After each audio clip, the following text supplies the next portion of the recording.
everybody, it's Ramon here, Bold Like a Leopard. I'm going to do some election coverage and analysis for next year. I think I tried recording something yesterday, didn't quite come out as crisp as I wanted it.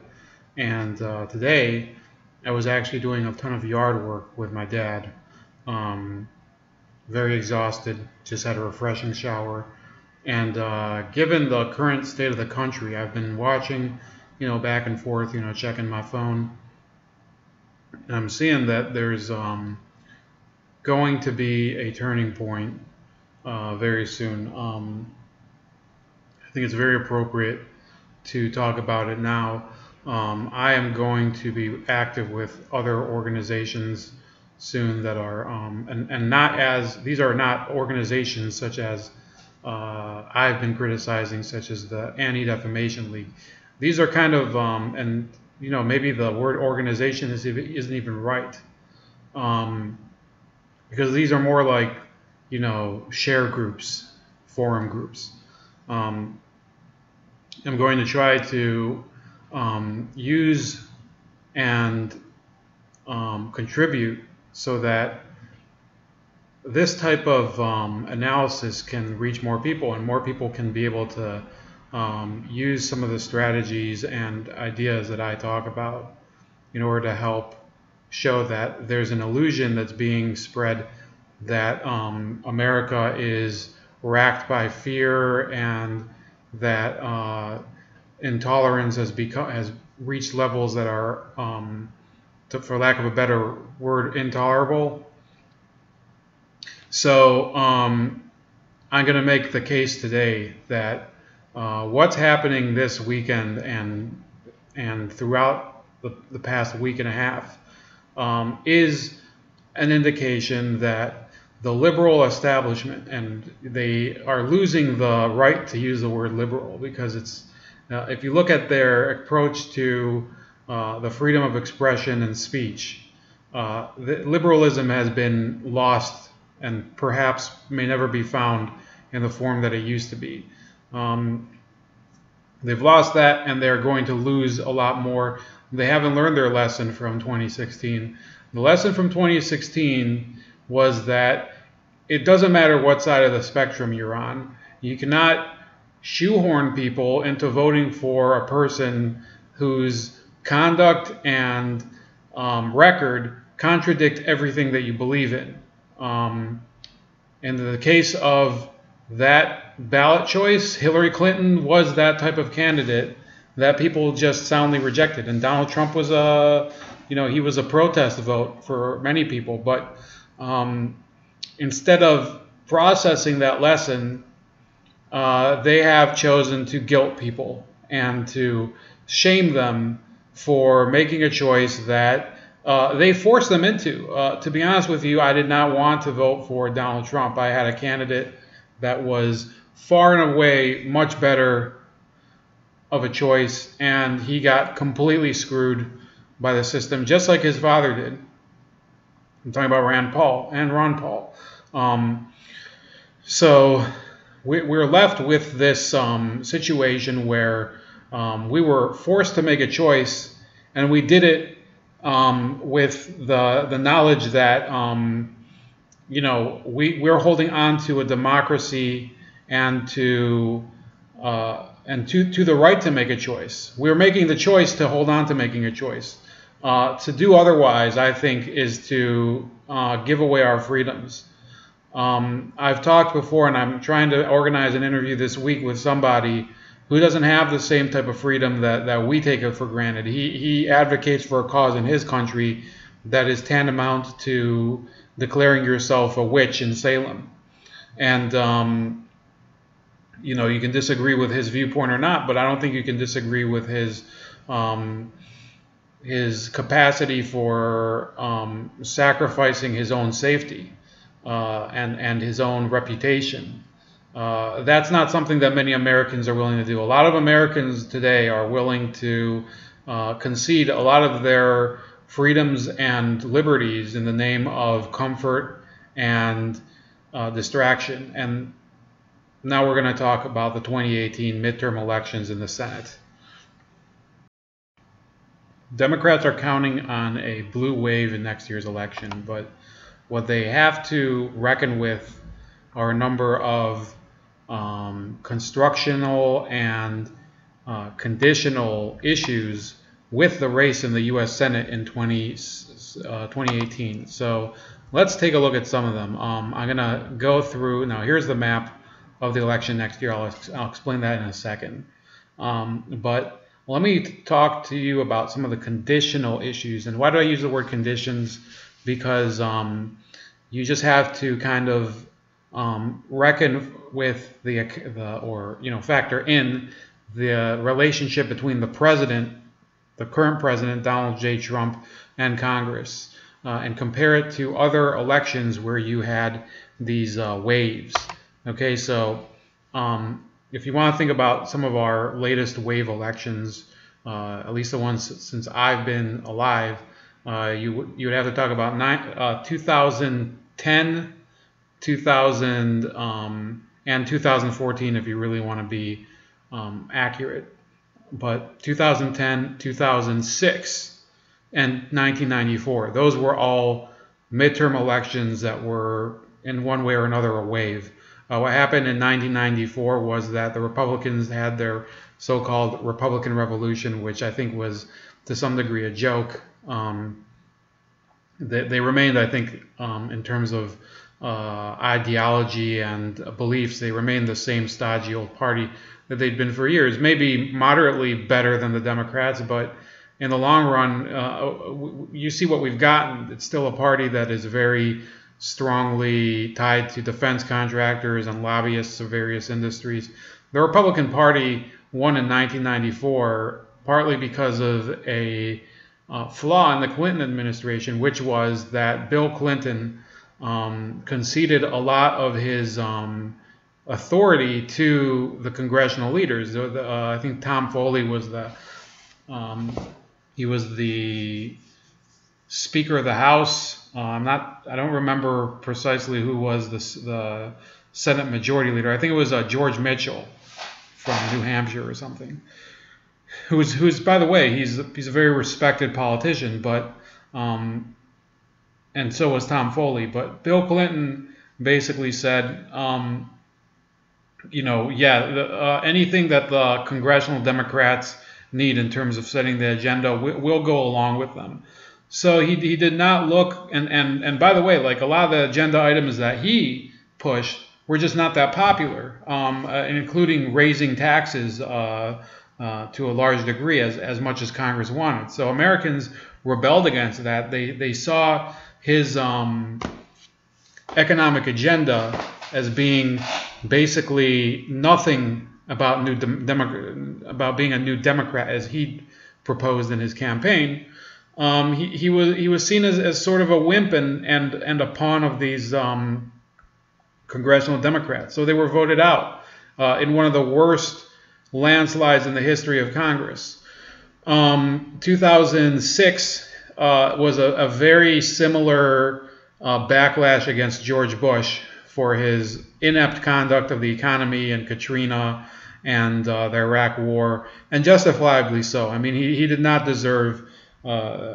People can make whatever excuses they want about the troop surge and what it did in Iraq. George Bush was an awful performer as commander-in-chief, and for Republicans to now try to look backwards and say, President Obama should have appreciated the accomplishments that Bush gave him. President Bush didn't accomplish that much. He had 4 years, by the way, between 2004 and 2002 and 2006, or 2003 and 2007 to be more precise. He had both houses of Congress in his hand, and he had Democrats that were basically ready to get on their knees for him in many cases, including Hillary Clinton. And he accomplished virtually nothing in terms of limiting the federal government. In fact, he went the opposite way. He was a horrible president if you're a conservative, and those that deny it really need to be a little introspective and think about what they believe as conservatives, or as whatever you want to call it, people that believe in civil liberties. Even forget conservatives. George Bush was an awful president in all those respects: financial, military, and just general administrative. He deserved that midterm wave. And then 2010, similar issue with Barack Obama. He was a pawn of the congressional Democrats. And the same thing happened in 2014 when he lost the Senate. So he lost the House in 2010, which was an epic ass whooping. And the same thing in 2014. And he still hasn't learned. And people still, they're in denial, especially establishment Democrats. They think the Obama era was a golden age. It wasn't a golden age for one person. It was for Barack Obama and his fans. Like Bradley Cooper and all these celebrities that would go to the White House and hang out with him. For the Democratic Party, it was basically like having having cirrhosis or something. They were rotting from the inside. And many of these states where they once had at least they still had a toehold are completely gone. Kentucky is the Democratic Party might never recover in states like Kentucky and West Virginia and Indiana.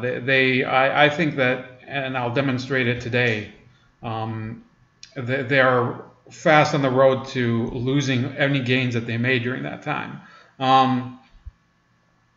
So then, 2014 I've already gone through. So those are the conditional issues. Now, in every single one of those cases, the president was in lockstep with his congressional counterparts of the same party. What's happening with this president? The exact opposite. He is an iconoclast. He doesn't give a fuck about the congressional Republicans. They're worthless to him. He'll sometimes throw them token praise for a few things that they'll do for him, but it's a hostile relationship. It's mutually hostile. And, the idea that Donald Trump is going to get impeached, I think is kind of, sometimes I think it's kind of humorous, because those people that are going to impeach him will then have to face the full wrath. First of all, in the House, there's going to be a massive uprising of people that will simply primary the Republicans out and possibly launch a massive effort to gain back those seats from the Democrats. This will be the reaffirming of a populist movement. So they might lose Donald Trump, but who's going to come instead of Donald Trump? You're going to have Mike Pence, who might cooperate with some of these Republicans, but ultimately, I think that they have already lost the real hold over their supporters.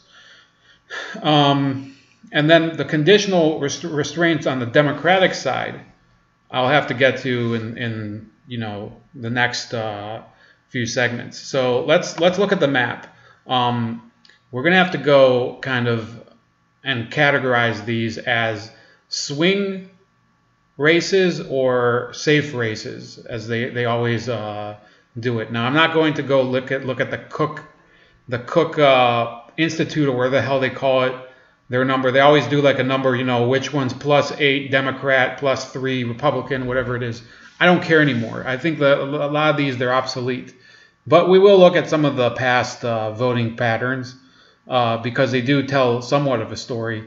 And, just look at some of these races here. Now, let's start with these two yellow ones. These are independent, so-called independent candidates. These are Bernie Sanders of Vermont and Angus King of Maine. Those are safe races, I think. Maine might at some point become competitive, but that's really an outlier. It would be very surprising to me if either of those races were to become competitive, because Maine is really a middle-of-the-road state. I don't think that there's going to be a drastic upsurge of Trump support there that would prevent King, who is a major Trump opponent, from getting reelected. But Bernie Sanders also, I think, it would be retarded for somebody to propose that either a Democrat or Republican could unseat him. The Democrats, they had this guy who was an establishment shill who was in the race for about a couple weeks, and then he dropped out because something like his parking couldn't get validated. I'm exaggerating, but it was really like one of those issues where it just proved that this guy had no legs. So let's talk about some of the other safe Democratic races. You could talk about California. I believe it's Dianne Feinstein is still going to run there. No, she's not going to lose. Washington State. I think it's, well, let's check who it is. So Washington State has Maria Cantwell. I don't think she's going to have any problem winning.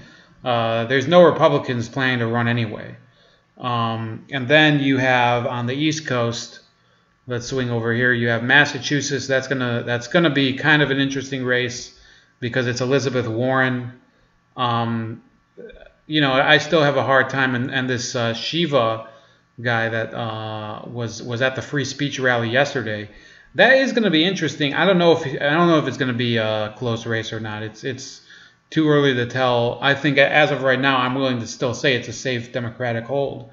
But he's really making some waves with his risque campaigning. You can go to New York. There's Kirsten Gillibrand going to win easily. Connecticut, let's see which one of them. It's either Blumenthal or Murphy. So let's see who's their senator. Okay, so in Connecticut, it's going to be Chris Murphy. I don't know that much about him. I'd have to assume that it is a safe race. In Rhode Island, it is going to be a wash. I think the Democrats are going to easily win it. I want to emphasize something about Rhode Island. Sheldon Whitehouse is the candidate for the Democrats. He's the incumbent, and I do think that Rhode Island will be trending to the right, going forward. I don't think it's going to really factor in for next year. I think Whitehouse will still win. But Trump did win 25,000 more votes than Mitt Romney did 4 years earlier. So the Democrats, I think, have a very, very awful standing among a lot of Rhode Islanders who are, for example, let me just say they're Italians. If I can say that, they're sick and tired of a lot of the relation. The way that the Democrats relate to religion and probably how these culture wars are going. I'm gonna probably at a certain point I'm gonna have to factor in the whole Charlottesville shit show into this whole equation here, and that's coming up. But I think Rhode Island, if you look at this vandalizing lately of the Columbus statues, that will, if that happens in Rhode Island, if that starts to become a thing, you're going to see a very difficult situation for Sheldon Whitehouse. He's going to have to outright condemn some of these groups like Antifa that are, or whoever the fuck it is that's defacing Columbus statues, because the people of Rhode Island don't give a fuck about anybody's feelings if they're defacing Catholic saints or anything. Rhode Island, I believe, is the most Catholic state in the Union, and also the most concentrated Italian city in the United States. So, forget Jersey. That's the show that's going to be a key. I didn't, in my attempt to make the video last night, I did think that I was going to do on the governor races this year in Virginia and New Jersey. I don't know if I'm going to have time for that today because, those are, you would just get too far into the weeds about Charlottesville and the Chris Christie idiocy variety show. Okay, besides that, you have Maryland and Delaware. Those are probably going to be safe Democratic seats. You can see that in 2012, Ben Cardin, the candidate for Maryland senator, he was running for re-election. He destroyed Dan Bongino, who's actually a pretty smart guy. He's on the news. Compared to a lot of other people, he's actually pretty smart, but he just got whooped by Ben Cardin, and then there was a third-party guy. But, it might be a little closer, but I don't think that whoever is going to run as a Democrat next year, because Cardin's kind of old. He might retire. I still think Maryland is a safe seat for the Democrats. And Delaware, we're not even going to talk about. There's not that much to talk. There's not that much to mention as of right now. So, plus nobody knows anything about Delaware anyway, except perhaps Joe Biden might run for a seat there. You know, there's all sorts of things that could happen with Delaware, but it's too early to tell really. Now let's talk about the Republican seats. You have Arizona, where I checked yesterday. Jeff Flake, the incumbent Republican senator there, will probably be primaried out. There's a lot of indications that people are tired of his bullshit, of his so-called centrist and bipartisan conservatism and all that. People have to understand that in Arizona and Utah, the conservatives are very fucking hardcore conservatives at a certain point. And they're tired of both Flake in Arizona and with John McCain, by the way, who people are not going to forget his stabbing in the back of their entire party base. Forget about Trump. I mean, he stabbed the entire party base in the back over Obamacare, or by voting not to repeal Obamacare. That was one of the most significant events in the history of that party, and they're not going to forget it over there.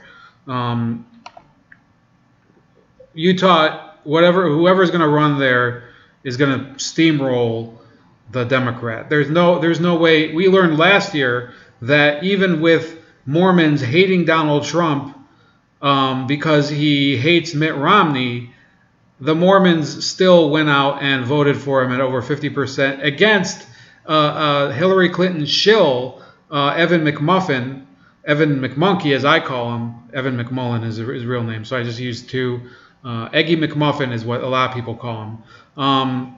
Yeah, he got destroyed in that race, and so did Hillary Clinton, and it's not going to change next year. There's never going to be a Democrat elected in this climate for whatever's going on now is destroying the Democrats in any of these red states, except for Nevada. Any of these red states over here, you'd want to talk about Wyoming, Nebraska, Arizona, Utah, Texas, and Mississippi, and Tennessee. They are not going to buy into any of the crap going on right now. None of it. None of the people there are for it. A lot of them, these southern states, these southern and southwestern states, they are very keen on supporting the president's immigration policy. I see here that I did forget Hawaii, which is a safe state. I might as well have not even mentioned it now, because Hawaii will definitely vote Democrat. There's never going to be a Republican for the same reasons elected in Hawaii, because they have the exact opposite values as the states that we're talking about right now. They are, for example, the states where so many people filed for, the Supreme Court case about the immigration ban. So those wedge issues are going to play a very crucial role here, except if you look at this entire map as a whole, you have to notice that there's only 8 Republican seats that are up for grabs, okay? And of those 8, there's only one that I see this year that is going to be anywhere close to a close race. You have Nevada, and that's it. Arizona will also be somewhat close, but not much. And then Texas is the Democrats' dream. They've been trending down there. The whole idea that there's going to be a blue Texas in the next couple of years, no, not with the way it's going right now. The way you're behaving right now, a lot of Mexican Americans are going to stop supporting the Democrats. Their whole premise of why you have to realize where this retardation comes when they talk about blue waves and especially blue Texas, which I've seen a lot of publications about. Blue Texas is this idea that in certain urban centers like Austin, you have all these hipsters moving in, and in the DFW area in Houston, you have a lot of young professionals that are liberal moving in, and that because of that, you can assume that those people will vote liberal. Well, And then remember, the border area is heavily Hispanic, so they believe, oh well, we can depend on this growing Hispanic vote and this growing young professional vote, and we will just overwhelm the Republicans and take over. Well, it hasn't worked out that way at all in any of the races, and let's look at a couple of them. Okay, the polling in that Texas race in 2012 between Ted Cruz and this Paul Sadler guy was, it was originally a little closer, 41-31, but as you go higher and closer to the election, it was 10% steadily then, and this was with Public Policy, which is a liberal polling institute. Then you had 17%, 19%. This was Texas Lyceum. I think I'm not sure exactly how accurate they are. He pulled a 26% gap, 15% gap. Cruz ended up destroying him with more than 16% of a lead. It was not even close. Now, Mitt Romney, who was a wet noodle, also destroyed Barack Obama by almost 16% in Texas, probably because there were fewer choices. I don't think that there were many people who were going to vote Libertarian in Texas or Green, even because he was honestly, Barack Obama, that is, was one of the least popular candidates in Texas history.